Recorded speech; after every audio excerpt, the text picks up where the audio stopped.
right. Well, hey, Chief. Hi. Did you want me to start the intro or? I can go ahead and do that. Okay.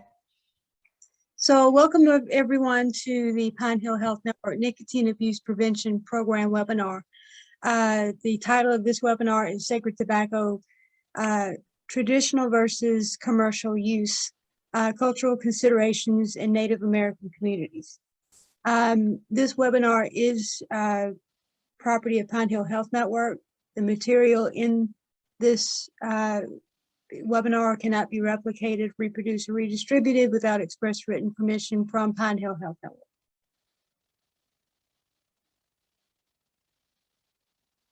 I'm not sure why it won't go to, here we go. This morning, we learned that a friend of ours at the University of Lancaster's Native American Studies Center walked on. So we take this moment, a brief pause to honor our friend and hit the gift of his work to preserve our Native American history in South Carolina. Brent Virgin was born 1959 and died this morning, June the 20th, 2022.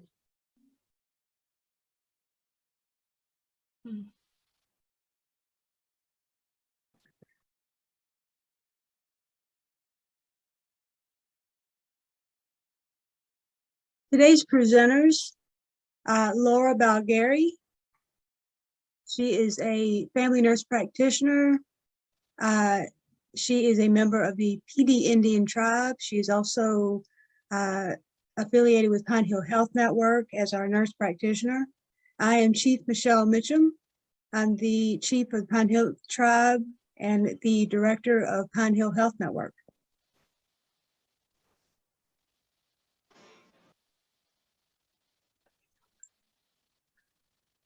Pine Hill Health Network is an affiliate nonprofit health organization of Pine Hill Indian Community Development Initiative, a state-recognized nonprofit tribal organization created by Pine Hill Indian Tribe. It is the only state tribal special interest organization in operation in South Carolina. Our tribal partners within Pine Hill Health Network are the Pine Hill Indian Tribe, PD Indian Tribe, Santee Indian Organization, Yamasee Tribe of Seminole, Waccamaw Indian people. And I want to note that all the names and images contained are trademarked and service marked images and names of their respective tribal entity and cannot be reproduced without written permission. Contributing partners to this program, webinar, Pine Hill Health Network, Urban Indian Health Institute, National Native Network, the South Carolina Commission for Minority Affairs, Native American Affairs Division, the South Carolina Department of Alcohol and Other Drug Abuse Services of Orangeburg, South Carolina, and the South Carolina Department of Health and Environmental Control. Special thank you. This webinar was developed under grant funding by the Urban Indian Health Institute Sweetgrass Grant in 2021 and brought to you now by the Urban Indian Health Institute SAGE Grant for 2022. Thank you, Urban Indian Health Institute. Again, I'm Chief Mitchum, the Executive Director of Pine Hill Indian Community Development Initiative and the Director of Pine Hill Health Network. Laura and I agreed that we should introduce each other, so I'm going to let her take the floor at this point. It's my honor to introduce Chief Michelle Mitchum, Chief of Pine Hill Indian Tribe, the first people of Fort Jackson. Chief Mitchum is the Executive Director of Pine Hill Indian Community Development Initiative and Director of Pine Hill Health Network. A retired paralegal, she holds a master's degree in criminal justice and law, is a clinical medical assistant, certified phlebotomy technician, community health worker, certified in tobacco cessation in Native American communities, certified in rural health clinic practice, and Region 4 Public Health Leadership Fellow from Emory University, University of Georgia. Chief Mitchum serves at the pleasure of the Native American Advisory Committee at South Carolina Commission of Minority Affairs, is a former chair of South Carolina DHEC Low Country Region Care Panel, the South Carolina Community Health Workers Association, and is an ambassador of the Community Health Worker Institute, Center for Community Health Alignment at University of South Carolina. Chief Mitchum is an awardee of the Johns Hopkins Center for American Indian Health, Indigenous Stories of Strength. She is wife of Captain Jeff Mitchum, retired, and mother of 4.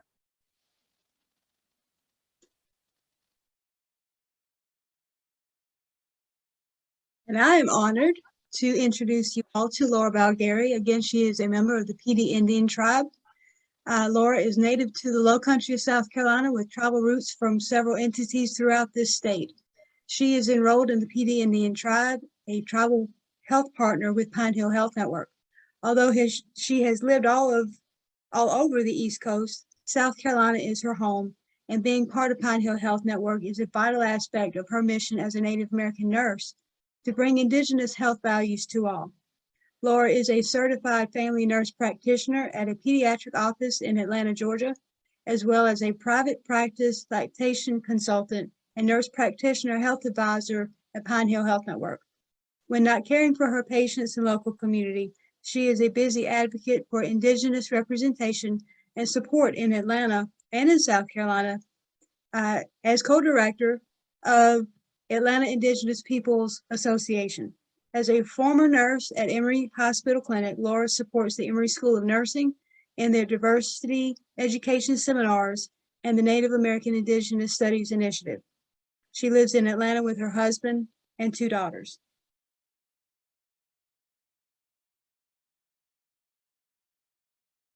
So Laura, I'm going to give you the floor. Okay, thank you, Chief Mitchum. With that, we will get into our webinar about Native American views on tobacco. Tobacco is a gift from our Creator. Tobacco is sacred, tobacco is honored, tobacco is respected, tobacco is traditional, tobacco is culturally significant and is legendary to our heritage.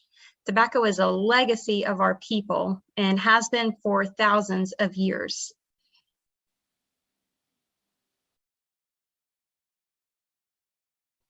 Our objectives this evening in this webinar are to view tobacco as a sacred traditional medicine and respect it as such, to discover our ancestral relationship with tobacco, to learn our shared tribal history in relation to the commercialization and misuse of tobacco, and to relearn how to use tobacco in a good way with discipline and respect, to recognize the importance of representation as Native Americans with regard to public health data. And through this webinar, I believe you'll see how all of these objectives will come together.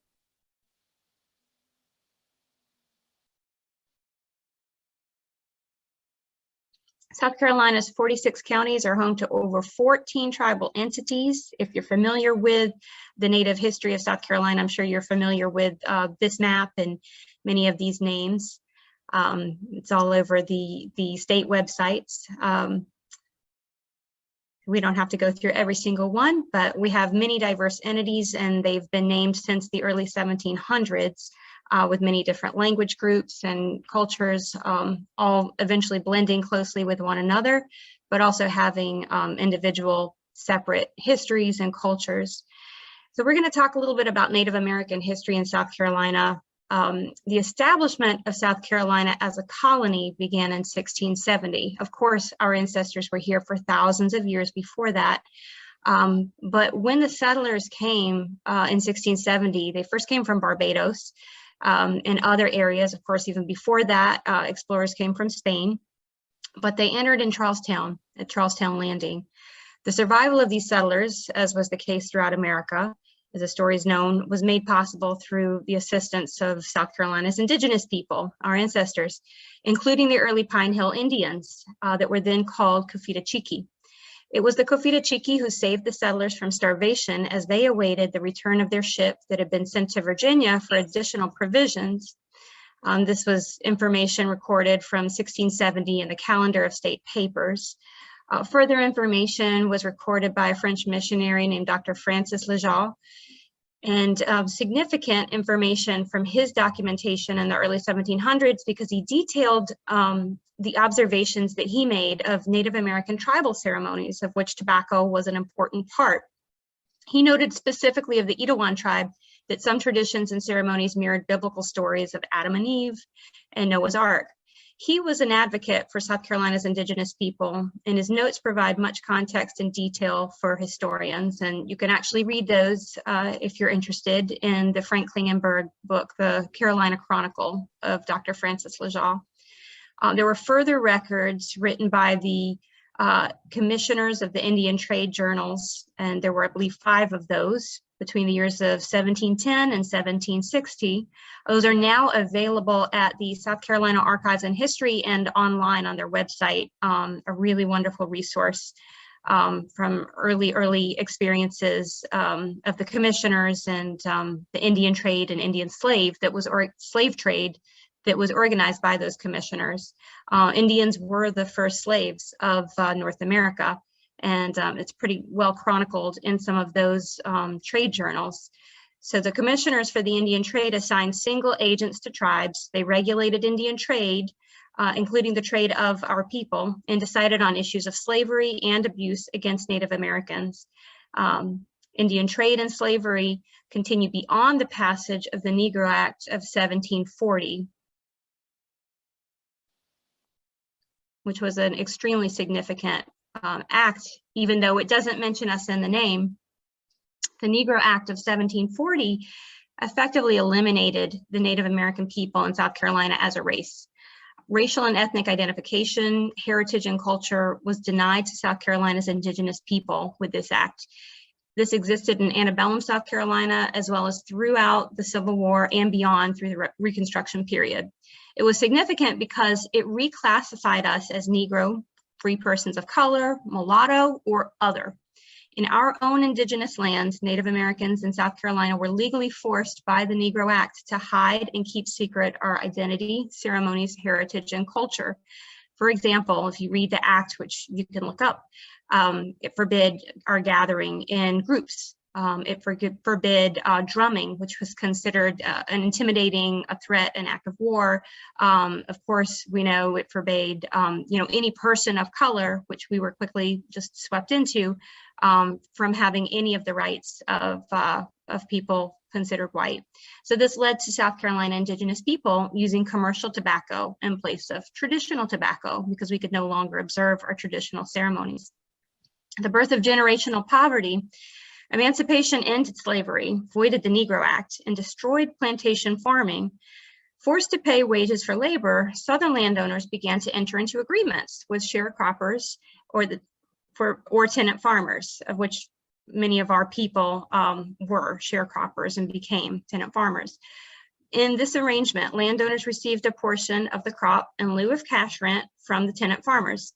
Native Americans likely entered into these arrangements with tobacco farmers or as landowners produced tobacco, depending on which way the families were able to end up going. By this time, tobacco production was firmly established in South Carolina and was a major product of trade to Europe. Now, moving into the early 1900s, on into the Great Depression, in the early 1900s, the Charleston dance and the flapper dresses in the 20s took the scene, and cigarettes became an item among the elite of Carolinians. So it became fashionable, not just in Europe, but also here. The Great Depression then came in the 30s and crushed social ladders with universal financial hardship.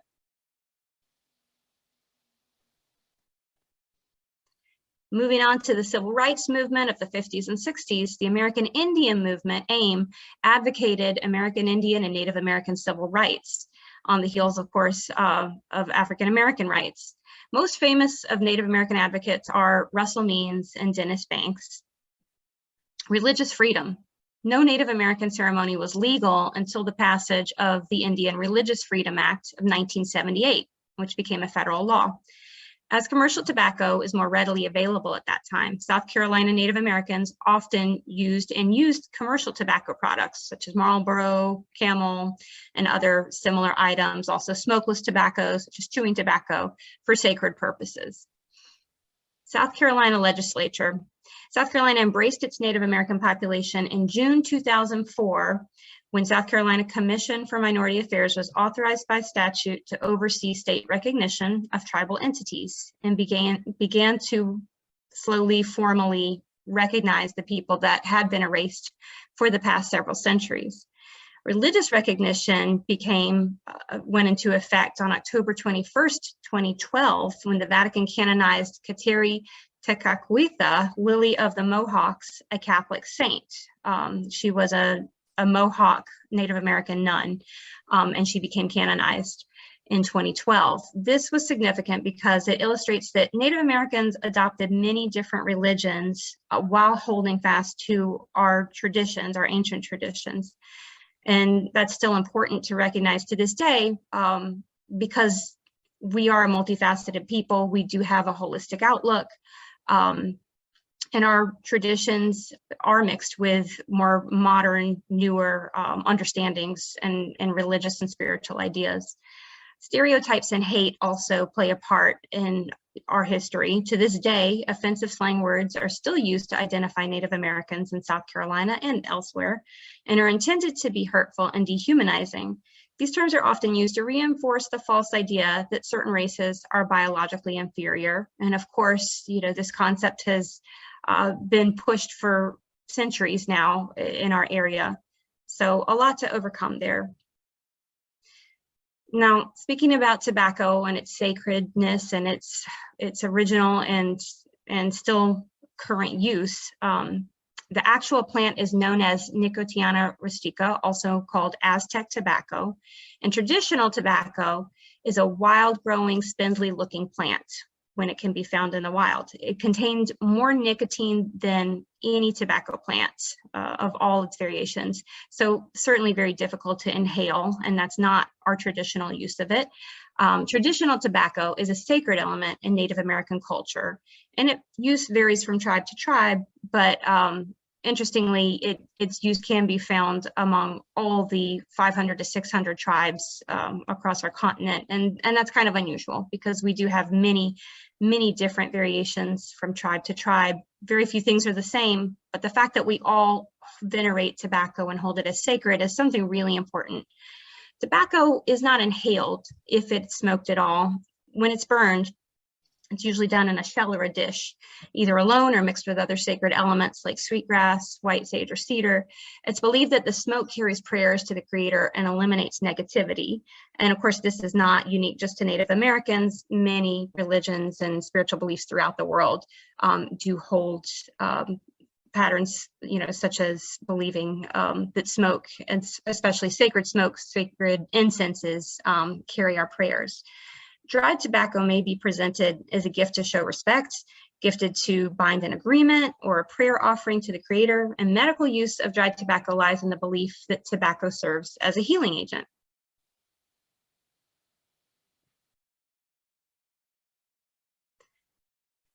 More on sacred tobacco and its use. There was a wonderful anthology of traditional tobacco stories written in 1992 as a collection of stories from across the continent about the traditional uses. And it was under a project from called Reducing Cancer Risk Among Native American Youth in the Northeast, sponsored by Columbia University School of Social Work. And we do have copies of it with Pine Hill Health Network if you're interested in reading them. But some excerpts, for example, include in Eastern North America, tobacco is smoked as part of prayer and as part of the diplomacy of receiving guests and ambassadors. It's also used to fumigate ritually important objects, such as the body of a dead chief, the body of a bear, a sacred stone. So again, essentially, like, as we say, smudging. In Eastern North America, tobacco is applied to the body in solid and liquid forms as medicine. In Eastern North America, ascending tobacco smoke is thought of as an offering to the spirits, but the offering could be in solid form as well. We also certainly give it as a gift of respect to elders. In Eastern North America, tobacco is tied onto a prayer stick, included in medicine bundles, burned under the hearth for the green corn ceremony, which is a ceremony specific to many of our southeastern tribes. It's often buried with the dead, deposited by waterfalls and other natural features, thrown into fire, water, or deposited as an offering to the spirits of medicinal herbs. Certainly before we take a plant from the ground. I've taught my own children how to use tobacco. And my children do use loose leaf tobacco, and they know to offer it before they take a plant and pick it. And certainly, thank the Creator for that. And we certainly give it as an offering to the spirits of farm animals and other animals as part of our recognition of the circle of life.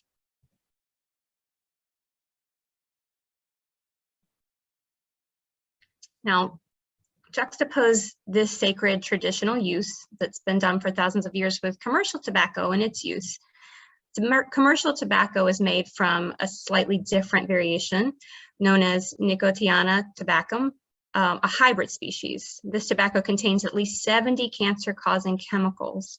It's not grown in a traditional way, whereby it's grown wild by Native American people or in an organized manner where it should be done with talking to the plant, infusing wisdom, thought, and personal energy.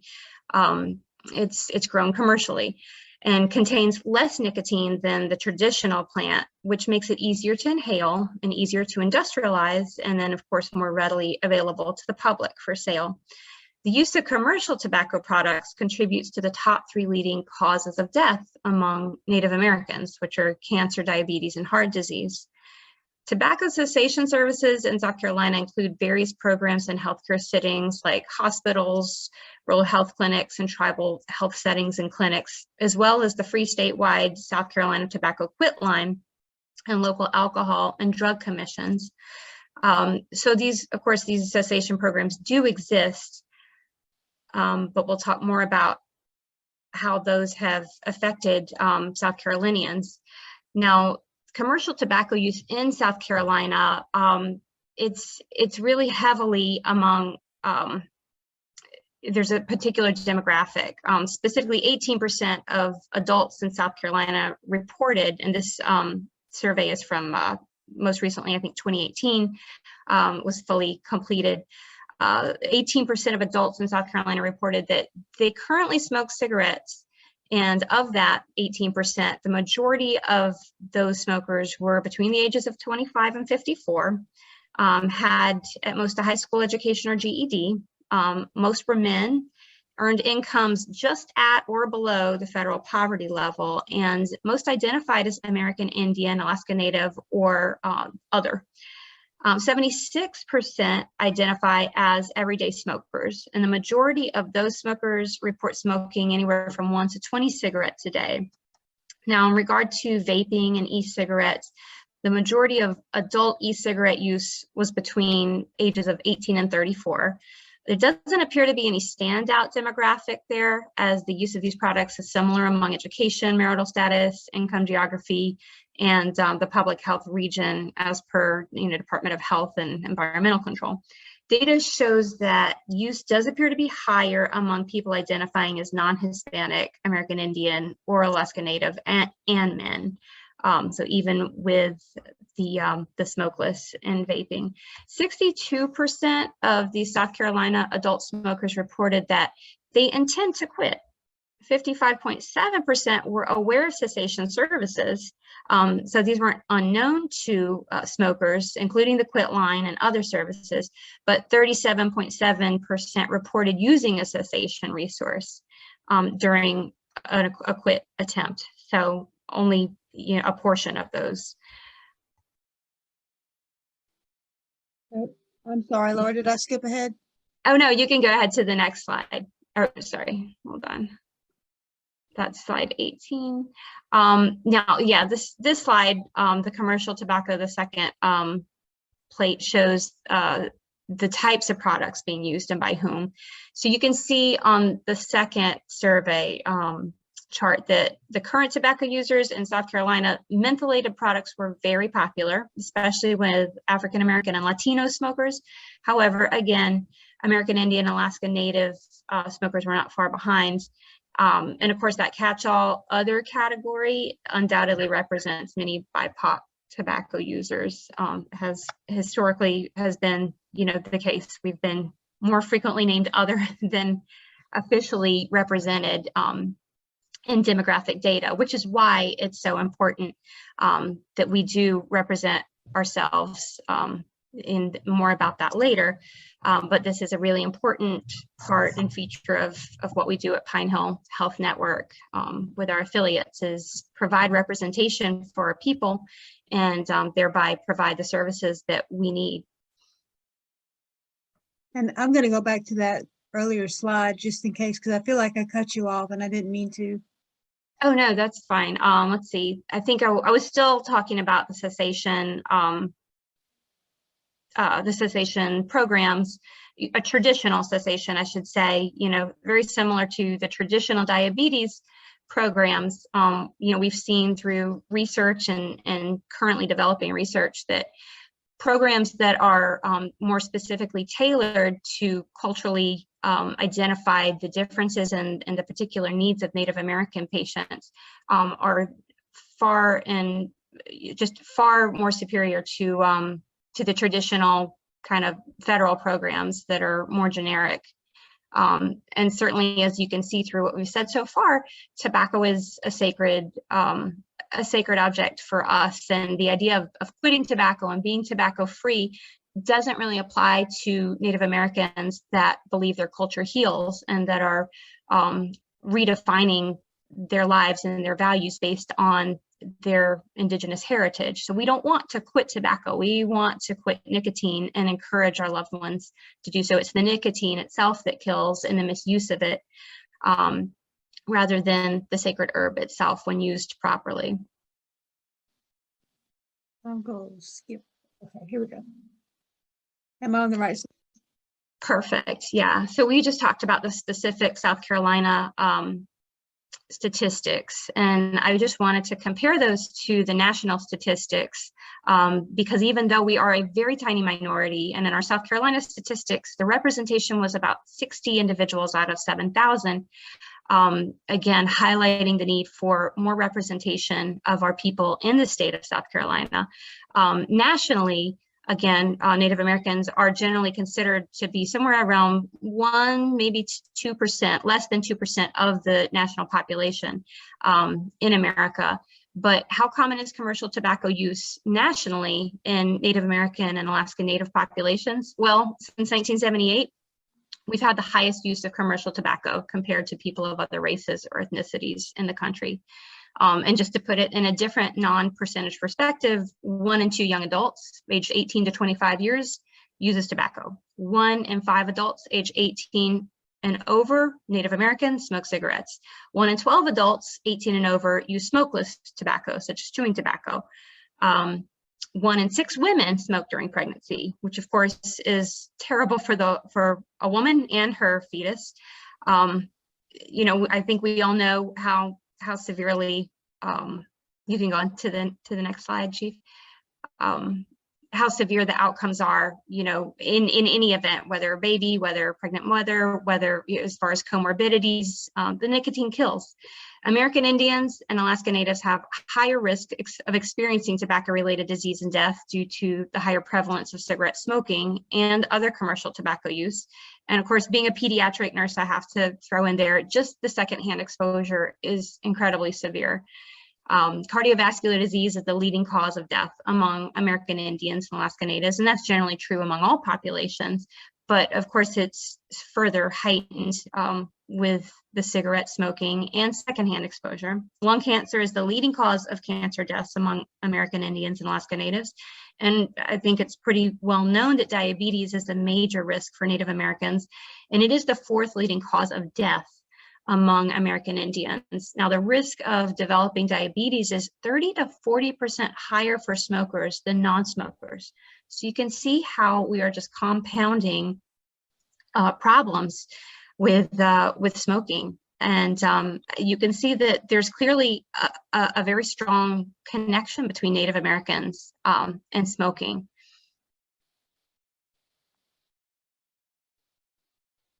So commercial tobacco use prevention efforts, of course, it's always been popular And as we've reconnected to tobacco and had access to it, it's been detrimental for us as Native Americans. And then there have been commercial prevention efforts just aimed at the wider public.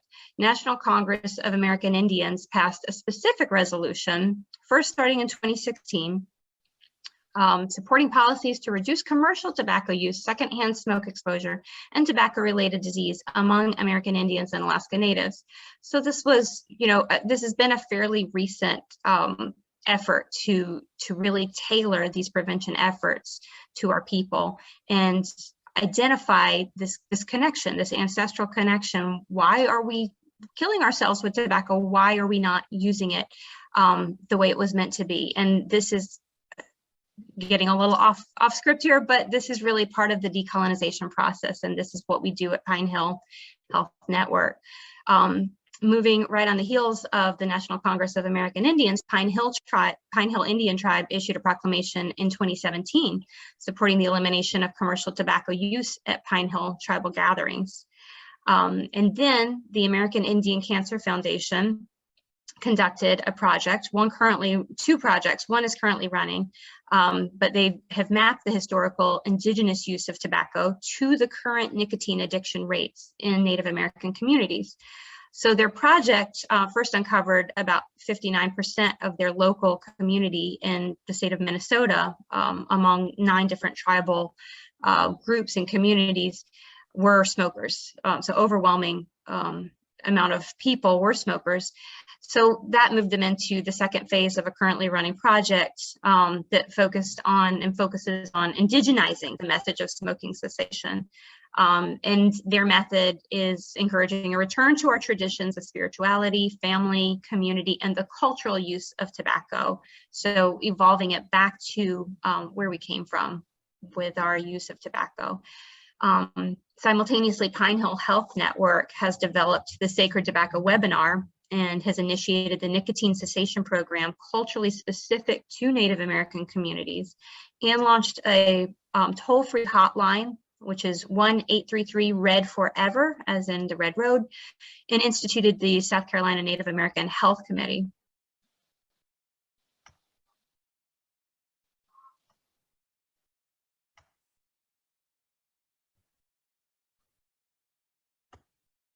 Okay, so we have some relevant information for lifestyle quick coaches. Of course, we have a very diverse population of Native Americans in our state, some, including out-of-state Native Americans, Navajo, Mohawk, and other tribes. Of course, we have healthcare workers and supporters that are not familiar with Native traditions, but are allies and here to help. So we had a little message for those who are less familiar with our cultural ways in South Carolina. Hey y'all, remember these peeps trying to quit smoking are in South Kakalaki, where gamecocks rival tigers. Sweet tea is a staple and grits is a breakfast expectation. And if you are from South Carolina, you know this to be true. We talk with a Southern drawl, some sounding or really are Gullah Geechee, which are also part of our diverse tribal histories, and we're proud of it, so don't laugh. Native Americans in South Carolina may claim to be spiritual or religious or a combination of the two. In many instances, one may discover a Native American who has very deep personal religious, either Christian, Catholic, Mormon, Jewish, etc., belief systems combined with tribal traditional beliefs of a spiritual nature. And these are important. Our spiritual nature cannot be separated from us as patients, and certainly not from undertaking a difficult change in life, such as nicotine cessation.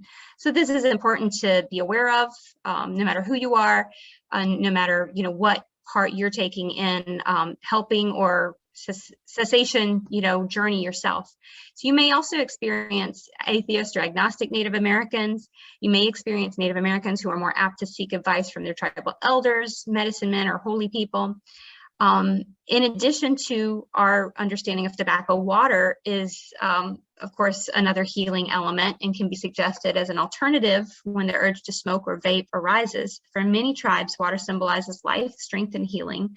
It's important also for hydration and balances body temperature. So just another part of those sacred elements to keep in mind. And the nicotine in commercial tobacco products is believed by many Native Americans to have medicinal properties and analgesic properties for acute pain relief. We've had a long and complicated relationship with our tobacco. So there's a lot to unpack there.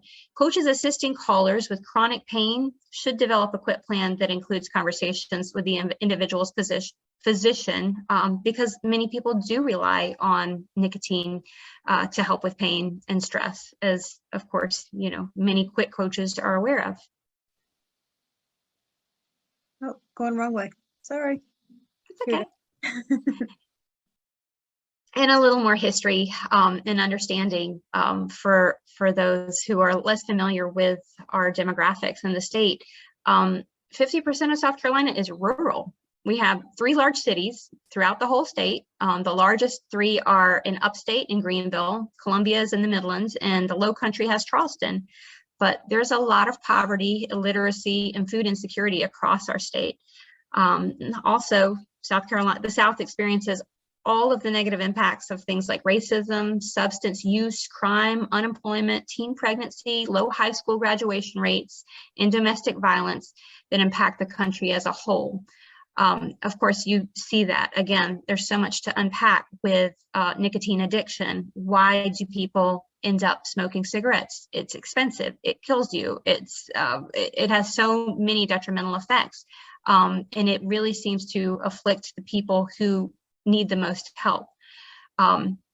Many South Carolinians are employed in manufacturing or as manual and agricultural laborers, and South Carolina is a right-to-work state where unions are illegal.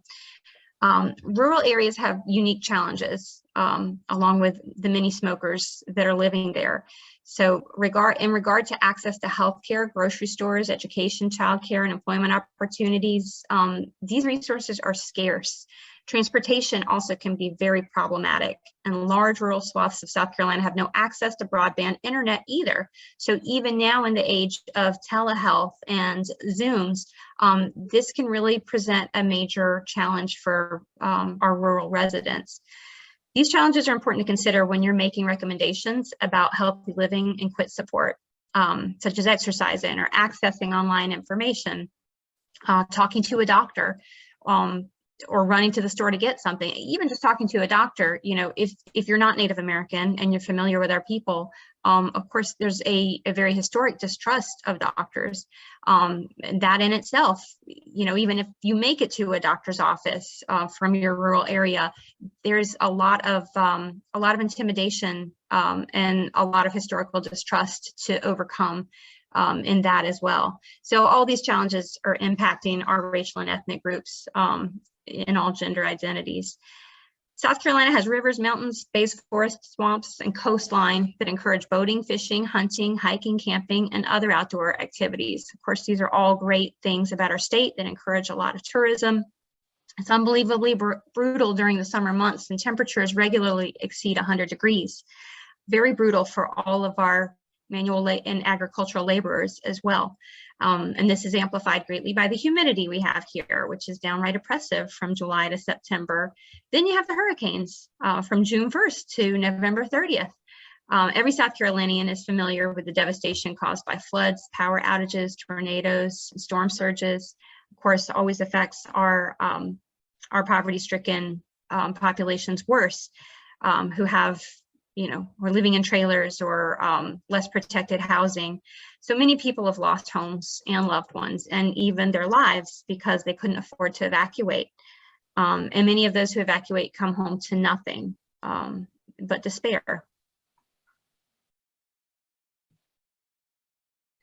So these are all important parts of the patient population that you're likely to encounter if you are helping someone to quit, or whether it's a family, friend, or a patient. So some communication tips to have in mind if you are in that position. It's not rude to ask an individual about their tribal traditions regarding respect of tobacco as a sacred medicine. Again, many of us as Native Americans are relearning our traditions throughout the continent. As Native people, we are relearning, and it's a journey. So feel free to ask because we're learning and happy to share as well. Remember, Native Americans are not a weak people, but often not considered equal to others. And we've been dehumanized by Hollywood imagery and depictions, negative caricatures, marketing images for sports teams, tobacco companies, so very much marginalized. And we want to be seen fully, holistically, for who we are. So if you don't ask, you'll never know, and you could miss an opportunity to learn from your patient and expand that understanding to help others. Respect tribal tradition and create an individualized quit plan that acknowledges tobacco as a sacred medicine, not intrinsically bad. For example, imagine the subject matter is not tobacco, but just put it in a different context. Say it's like burning an American flag or the Bible, something really sacred, something that triggers people. How would you respectfully promote not burning an American flag or a Bible? Suggest a tribal support group to reinforce individual quit plans. It may or may not be in the caller's area, but it's worth suggesting. And you can always suggest talking to tribal elders, medicine people, healers, or holy people in the tribe. That's always, considered appropriate for traditional-minded Native people. So there have been some case studies that have kind of taken it into the next phase of culturally tailored tobacco cessation. One culturally tailored tobacco cessation program was a research project by a Dr. Rollins, and we do have the references at the end if you're interested. And this was more of a theoretical, sort of a theoretical project. And I'll just really briefly kind of go through the outcomes. For that one, the response to the project to help cessation with culturally specific programs, it was geared at the Kickapoo tribe and the Prairie Band Potawatomi Nation. They're in Kansas and Oklahoma. They did a lot of research, a group in particular, with what would work for these people who are experiencing the highest rates of nicotine abuse.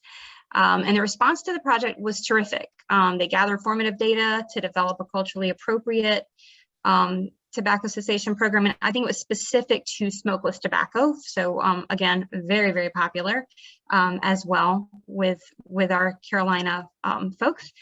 I can't think of a man in my family who doesn't use chewing tobacco or hasn't at some point. And that goes for many, many Native people in the state. But it was met with an overwhelmingly positive response from the people that participated in the program. Again, there was a second program that is still in effect currently. It's really has just been started, what I mentioned earlier, that tribal tobacco use project in Minnesota. Once they recognized just how many people were using tobacco in the area and all the tribal communities of Minnesota, I think it was 59% exactly. That was the smoking rate. They gathered the information, gathered the data, and said, what can we do about it? So Minnesota is full, mostly Ojibwe tribes and different bands of Ojibwe. And they've got a really powerful, intact, cultural bunch of groups there. So they have started a, they've started an elder-led, historically based approach to reach out to this, to handle this disproportionate statistic. And it can be found, more information on the cancer website for Cancer Fund for American Indians. But they are kind of moving through historically, revisiting the original traditions, talking to their elders that have held the traditions intact a little bit better because they were colonized later. So they're a little further west from our, coastal Carolina people and have had a different experience with colonization. So this research has really been successful so far in reaching the people that need to be reached in that area, specific to those Ojibwe tribes. And then another program that was put into place was actually in New Zealand. where they have the indigenous Maori tribes. And you might not think it, but the Maori are very, very similar to the descendants of the settlement Indians in South Carolina. Fascinating people and have a lot of parallels with our people. So there was a, again, interestingly, on another part of the planet, similar relationship with tobacco. And the outcome of their project was a high-level randomized controlled trial, which is considered really robust research. Cytosine is a plant-based alkaloid, and they decided to try to address the smoking issues with the Maori people or relatives or family members of Maori people. Instead of using Chantix or varenicline, which can have some negative side effects with smoking cessation, they replaced it with a plant-based alkaloid called cytosine. And again, focusing on more of a plant-based, a holistic kind of in favor of more of an earth-focused remedy rather than a pharmaceutical remedy. Cytosine was, I think, discovered in the 60s in Bulgaria as a plant alternative for smoking cessation. And it's only been used in limited amounts, but it seems to be a really wonderful alternative to Chantix or varenicline, the generic name for the smoking cessation medication. That people have had some partial success with, but again, a lot of problematic side effects. So, you know, if you're familiar with smoking cessation, you're probably aware of the Nicorette gums, all the other options out there. Of course, there are many ways to skin a cat, many ways to approach the issue of tobacco or nicotine cessation. But cytosine is one really exciting consideration that I hope we'll get to look into more in America, but currently it's more of a consideration in areas like Germany and New Zealand, and places where they do tend to use more naturopathic remedies. And those outcomes so far have been really overwhelmingly positive and really well received by the indigenous people who have participated in those studies.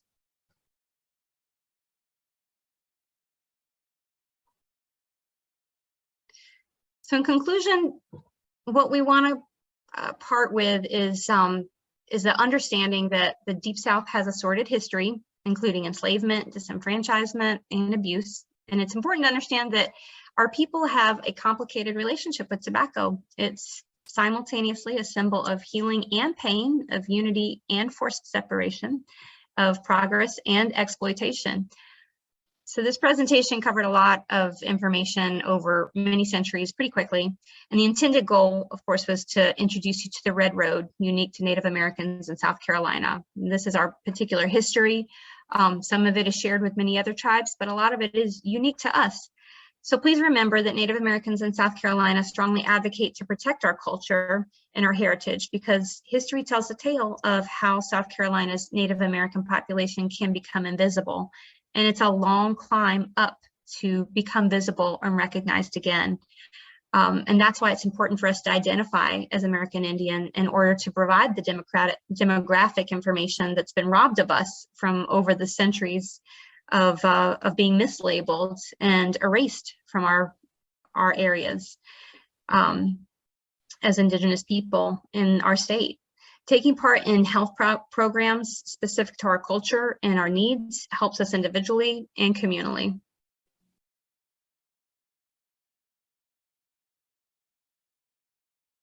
So this is our reference page. Mm-hmm. Oh, go ahead. Oh, I was just going to say, if anybody has any interest in reading more about those references mentioned, some are mentioned here, and then I'll pass it back over to you, Chief Mitchum. Okay, and this is the question and answer part. Again, before we get into the question and answering, we do want to thank you for joining our webinar. If you have additional questions, want more information, or would just like to begin to quit nicotine use, please visit our website, www.phhn.org. Email us at info@phhn.org or call us at 1-833-RED4EBR. That's 1833 red forever.